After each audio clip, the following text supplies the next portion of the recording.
विद्यार्थी मित्रांनो, प्रथमेश अकॅडमी या यूट्यूब चॅनलवर मी आपणा सर्वांचं स्वागत करीतो। मागील व्हिडिओपासून आपण पार्ट्स ऑफ स्पीच या घटकाचा अभ्यास करीत आहोत आणि या घटकातील एकूण 8 प्रकारांपैकी 4 प्रकारांचा नाउन, प्रोनाउन, ॲडजेक्टिव्ह, व्हर्ब या 4 प्रकारांचा अभ्यास केला होता। तुम्ही जर तो व्हिडिओ पाहिला नसेल तर त्या व्हिडिओची लिंक मी या व्हिडिओच्या डिस्क्रिप्शन बॉक्समध्ये टाकतोय। तुम्ही तिथे जाऊन तो व्हिडिओ पाहू शकता किंवा प्रथमेश अकॅडमी या चॅनलवर जाऊन थेट तो व्हिडिओ तुम्ही पाहू शकता। तर चला आजच्या व्हिडिओला आपण सुरुवात करूया। या व्हिडिओमधून आपण जे राहिलेले 4 प्रकार आहेत त्यांचा अभ्यास आपण करीत आहोत। चला आपण स्क्रीनवर जाऊया आणि त्या राहिलेल्या 4 प्रकारांचा आपण अभ्यास करूया। तर बघा आपण 5व्या प्रकारापर्यंत आलेलो होतो। त्याचं नाव आहे ॲडव्हर्ब। ॲडव्हर्ब याला मराठीमध्ये म्हणतात क्रियाविशेषण। याची व्याख्या काय आहे तर याची व्याख्या सोप्या पद्धतीने अशी आपण म्हणू शकतो, an adverb is a word which modifies the meaning of a verb and adjective. इथे स्वल्पविरामाच्या ऐवजी and असायला हवं होतं। हे दोन वेगवेगळे घटक आहेत। म्हणजे काय, वर्ब आणि ॲडजेक्टिव्ह या दोन गोष्टींचा जो अर्थ आहे तो अर्थ जो शब्द मॉडिफाय करतो, म्हणजे जो शब्द तो अर्थ सुधारितो। म्हणजे काय, तर मराठीमध्ये आपण असं वाक्य घेतो, तो हळू चालतो। याच्यामध्ये वर्ब काय आहे तर वर्ब आहे चालतो। कारण चालतो हे काय क्रिया करतोय, ती क्रिया दाखवतोय। म्हणजे काय, एक चालण्याची क्रिया जी वाक्यामध्ये सुरू आहे ती चालतो हा शब्द दाखवतो। लक्षात येतं तुमच्या? म्हणून हा काय आहे, क्रियापद आहे। आपण मागील व्हिडिओमध्ये पाहिले वर्ब म्हणजे काय। मग ही जी चालण्याची क्रिया आहे याचा अर्थ अधिक मॉडिफाय किंवा याचा अर्थ सुधारित कोणत्या शब्दाने केला तर बघा हळू। हो चालतोय हे खरं आहे, परंतु तो कसा चालतोय, तो हळू चालतोय। म्हणजे क्रियापदाविषयी जो शब्द अधिक माहिती देतो किंवा क्रियापदाचा अर्थ जो सुधारितो त्या शब्दास काय म्हणतात, ॲडव्हर्ब असे म्हणतात। मग तो कोण आहे ॲडव्हर्ब, तो हळू चालतो, त्यामध्ये तो ॲडव्हर्ब आहे हळू। पण आपली व्याख्या काय सांगते, आपली व्याख्या सांगते व्हर्ब अँड ॲडजेक्टिव्ह। म्हणजे काही वाक्यांमध्ये व्हर्ब विषयी अधिक माहिती देणारा शब्द असेल किंवा व्हर्बचा जो अर्थ आहे तो सुधारित करणारा शब्द असेल म्हणजेच तो ॲडव्हर्ब असेल। पण काही वाक्यांमध्ये तो ॲडजेक्टिव्ह विशेषणाची माहिती किंवा विशेषणाचा अर्थ अधिक सुधारित करणारा असेल किंवा विशेषणा बाबतीत अधिक माहिती देणारा असेल त्याला काय म्हणतात, ॲडव्हर्ब म्हणतात। म्हणजे दोन्ही गोष्टींमध्ये जो शब्द येतो त्या शब्दाला ॲडव्हर्ब असं म्हणतात। बघा आपण एक उदाहरण इथं घेतलं, तुमच्या स्क्रीनवर दिसत असेल बघा, जे मी मराठीमध्ये म्हणलं तो हळू चालतो, तेच वाक्य इथं दिलेलं आहे, ही इज वॉकिंग स्लोली। म्हणजे तो हळू चालत आहे, बरोबर आहे। मग या वाक्यामध्ये व्हर्ब कोण आहे तर व्हर्ब आहे वॉकिंग आणि जे हेल्पिंग व्हर्ब किंवा ज्याला सहाय्यक क्रियापद म्हणतो ते कोण आहे, इज। पण इथे मुख्य व्हर्बचा विचार करायचा आहे। मुख्य व्हर्ब काय आहे, वॉकिंग। म्हणजे वॉकिंग या वाक्यामधील काय दाखवतो, क्रिया दाखवतो, बरोबर आहे। मग ही क्रिया कशी आहे, तो वॉक करतोय पण कसा करतो, स्लोली करतो। म्हणून या वाक्याच्या शेवटी जो शब्द आहे स्लोली तो काय आहे, ॲडव्हर्ब आहे, तो क्रिया विशेषण आहे। बघा नेक्स्ट सेंटेन्स बघा, Pune is a very beautiful city. Pune ही कशी आहे, खूप सुंदर शहर आहे, बरोबर आहे।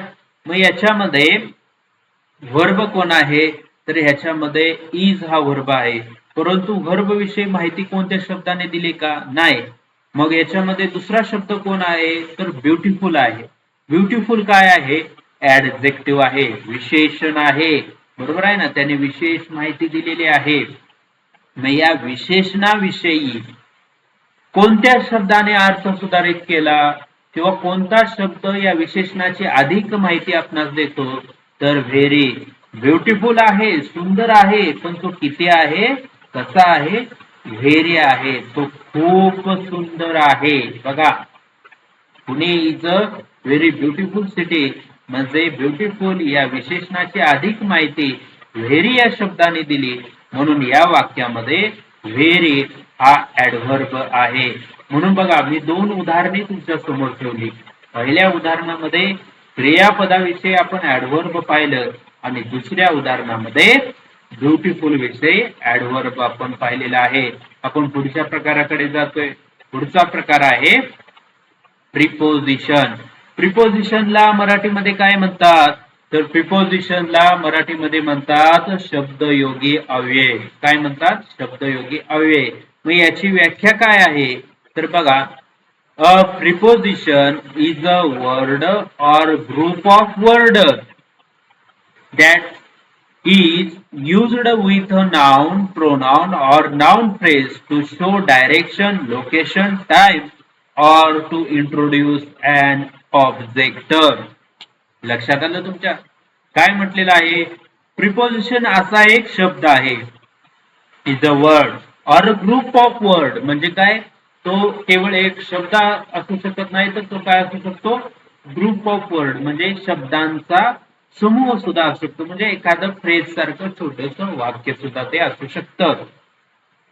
बरं, ते काय आहे? तर ते युज्ड विथ नाउन, म्हणजे तो शब्द किंवा तो शब्दांचा जो समूह आहे तो कशा बरोबर वापरला जातो? नाउन, नामाबरोबर, प्रोनाउन, सर्वनामाबरोबर, और नाउन फ्रेज, म्हणजे असं एक छोटस वाक्य आहे ज्याच्यामध्ये नाम आहे. बघा, असा जो शब्द किंवा शब्दांचा समूह जो छोटस वाक्य आहे परंतु त्याच्यामध्ये नाम असेल, अशा नामाबरोबर किंवा अशा वाक्याबरोबर किंवा प्रोनाउन सर्वनामाबरोबर किंवा नाउन किंवा नामाबरोबर वापरलेला असतो. टू कशासाठी वापरलेला असतो?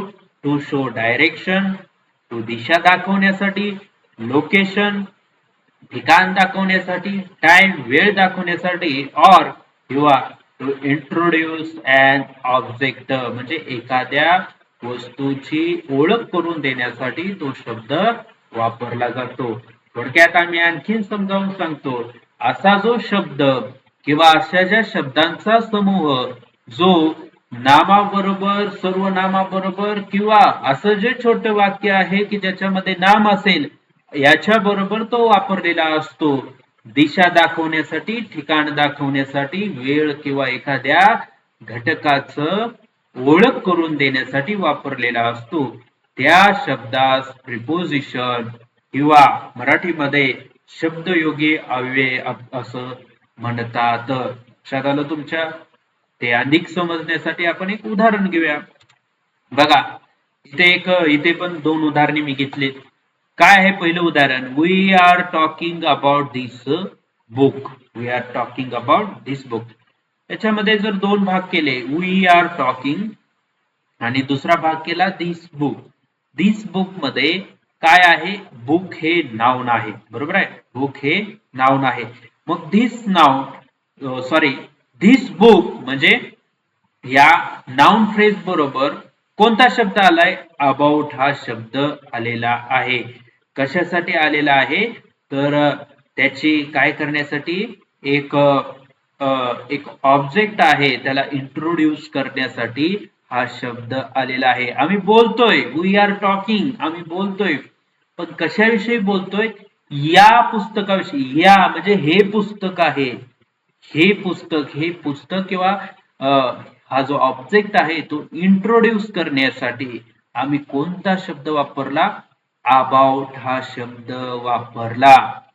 We are talking this book असं जर म्हटलं तर याला काय अर्थ राहणार नाही. पण आपल्याला इंट्रोड्यूस करायचं आहे, दिस बुक या पुस्तकाला इंट्रोड्यूस करायचं आहे, म्हणून आम्ही कोणता शब्द वापरला? अबाउट. हो, आम्ही बोलतोय, पण कशाविषयी बोलतोय? या पुस्तकाविषयी बोलतोय. अबाउट. लक्षात आलं?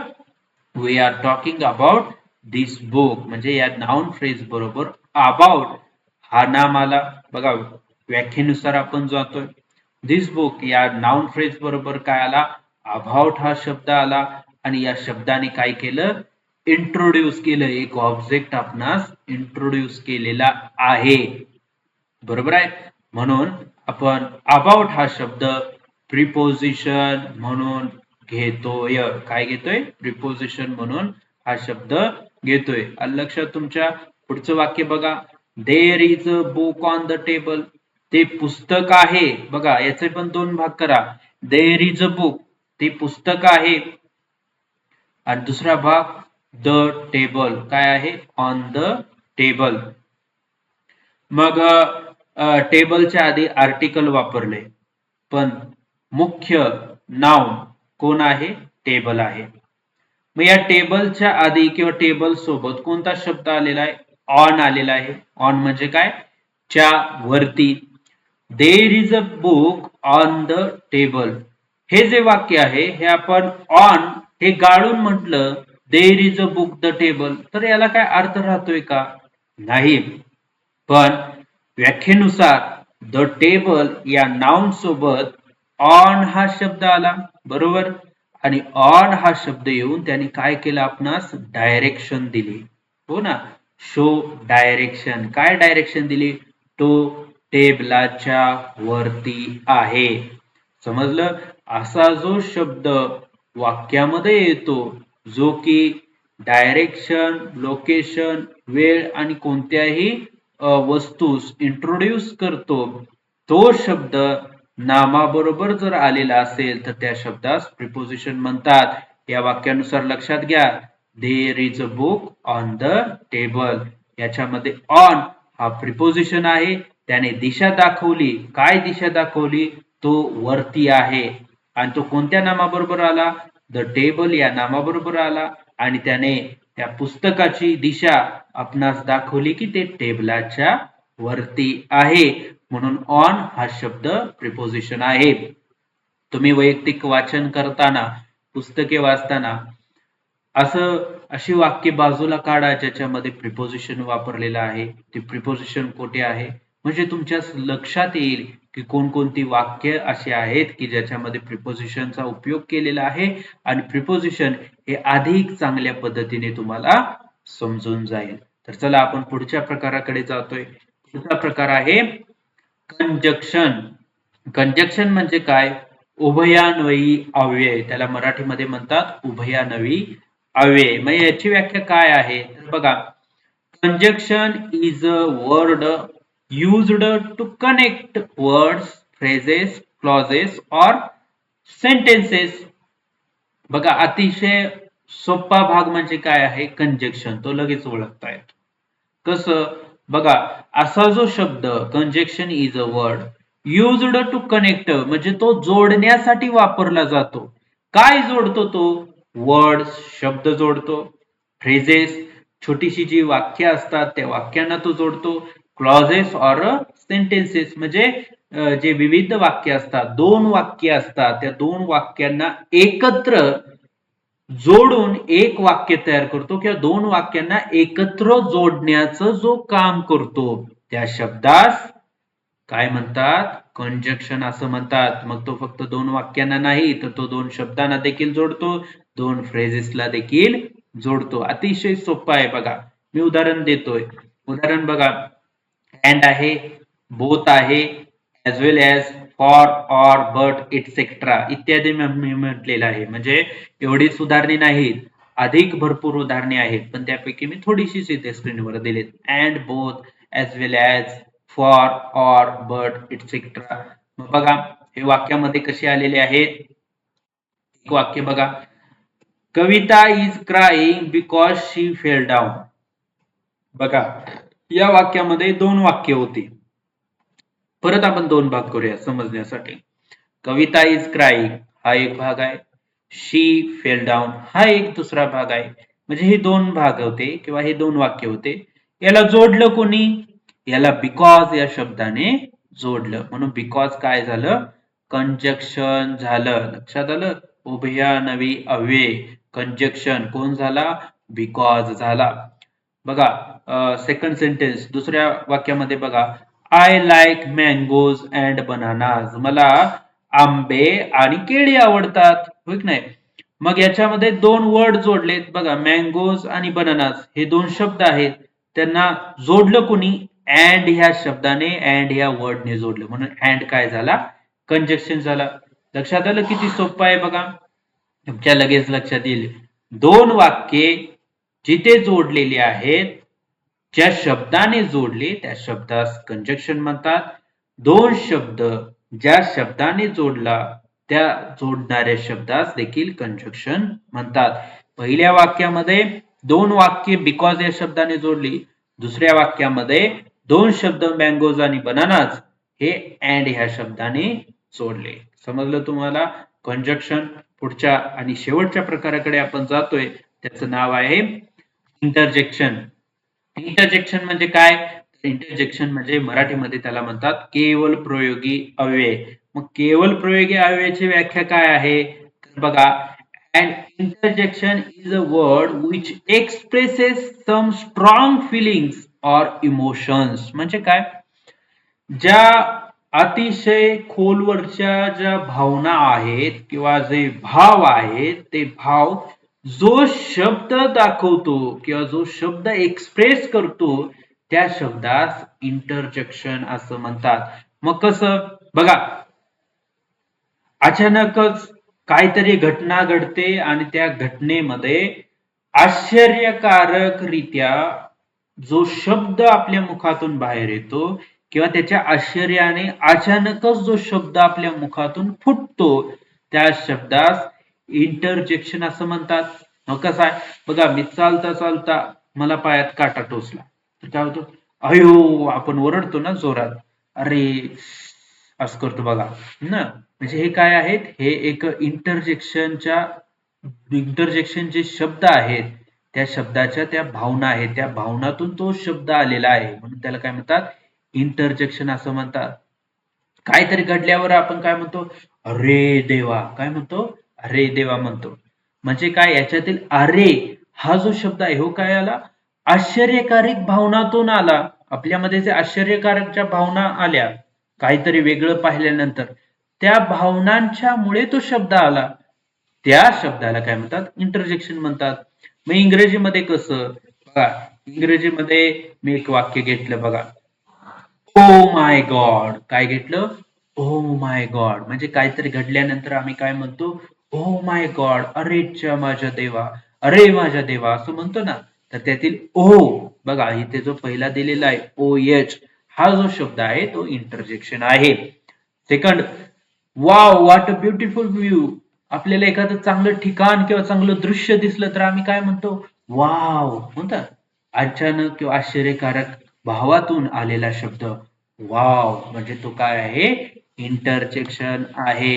अशा पद्धतीने जे शब्द असतात, एखादी मॅच जिंकल्यानंतर आपण म्हणतो हुर्रे, हो ना, किंवा वाईट घडो, चांगलं घडो, किंवा एखादी विशिष्ट गोष्ट आवडणारी अचानकच घडो, त्यावेळेला जे भावनातून जो शब्द येतो त्या शब्दास इंटरजेक्शन असं म्हणतात. तर बघा, आपण पार्ट्स ऑफ स्पीच या घटकाचा इथे संपूर्ण अभ्यास पूर्ण केलेला आहे आणि त्यातील आपण संपूर्ण 8 घटकांचा, आपण 8 प्रकारांचा अभ्यास केला. याच्या आधीच्या व्हिडिओमध्ये 4 आणि या व्हिडिओमध्ये 4 असा आपण एकूण 8 प्रकारांचा अभ्यास केला. तुम्हाला जर याच्याविषयी काही शंका असेल किंवा एखादी गोष्ट समजली नसेल तर त्याविषयी कमेंट बॉक्समध्ये सांगा. मी नक्कीच जसा वेळ मिळेल त्यानुसार मी तुम्हाला रिप्लाय देईन, जेणेकरून ती कन्सेप्ट तुम्हाला अधिक चांगल्या पद्धतीने क्लिअर होईल आणि परीक्षेमध्ये अधिक चांगल्या पद्धतीने तुम्हाला परफॉर्मन्स किंवा चांगलं तुम्हाला काम करता येईल. तर अशा पद्धतीचे अनेक व्हिडिओ जर तुम्हाला पाहायचे असेल वेगवेगळ्या घटकांवरती आधारित, तर तुम्ही नक्कीच प्रथमेश अकॅडमी हे चॅनल सबस्क्राईब करा. या चॅनलवर असेच नवनवीन कंटेंट अधिक आणि अधिक सोप्या भाषेमध्ये येत जातील. तुम्ही ते पाहू शकता आणि इंग्रजी विषयाची तयारी अधिक चांगल्या पद्धतीने करू शकता. आपण इथे थांबतोय. थँक्यू.